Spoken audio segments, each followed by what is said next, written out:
Hello and welcome back to the Adventures of Lola Badiola. At the end of the last episode, Lola was about to be interviewed by two men from Interpol. Let's find out what happened next.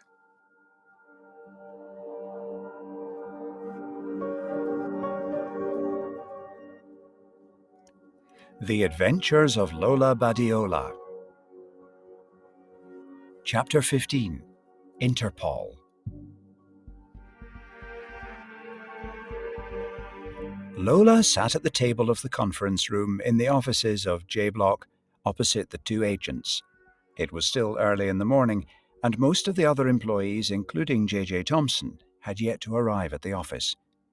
She felt isolated and vulnerable, as if she were swimming with sharks.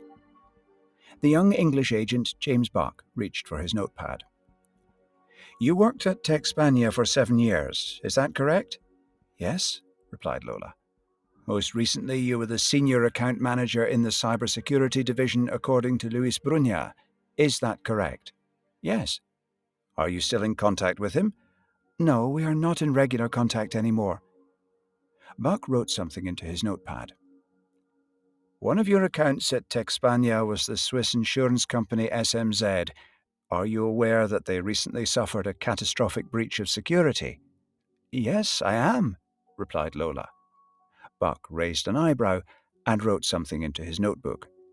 Lola continued, "Because it's been reported in the newspapers." Buck looked up from his notebook. "Why were you fired from Texpania?" "I wasn't fired." "Really?" "Yes, really. I resigned from the company. You should speak to Luis Brunha. He'll confirm that."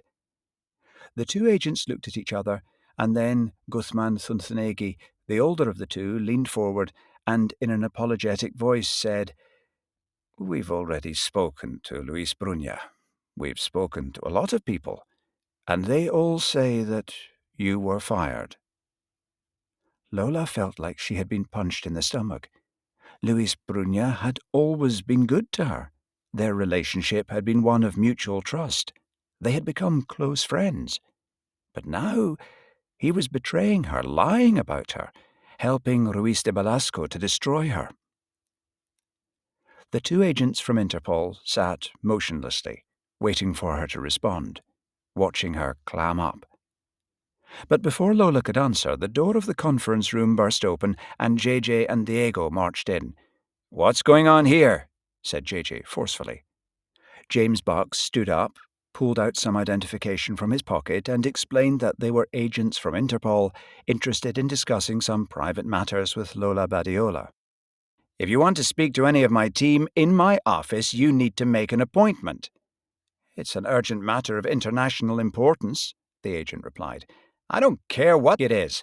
If you want to speak to any of my team in my office, you need to make an appointment."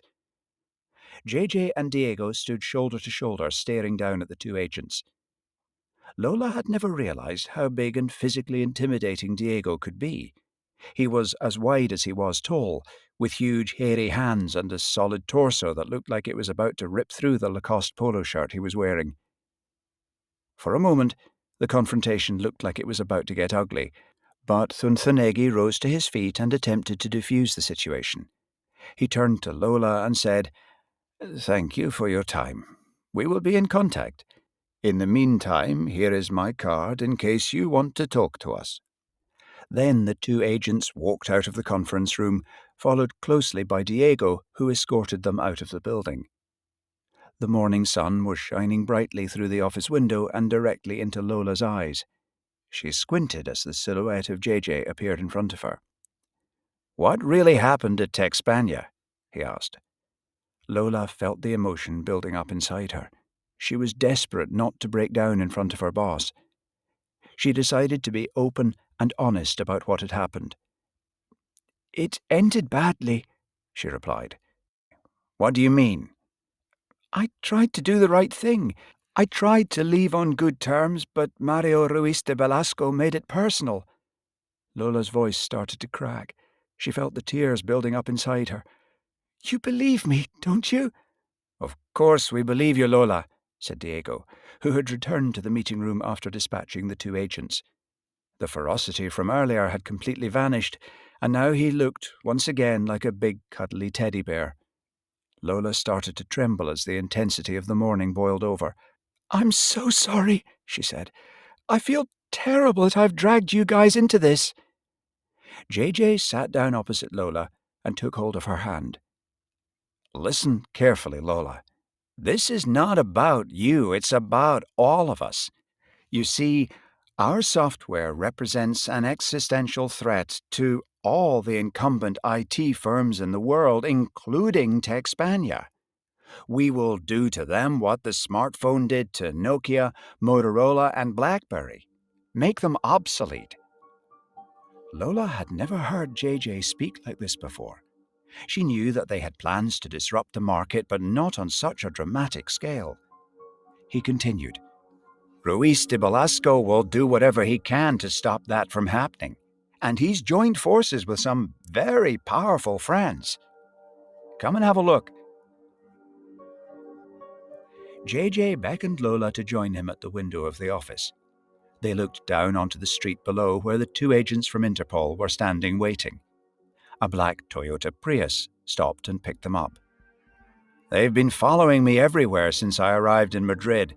They're looking for a weak link in our company, and now they think they've found it."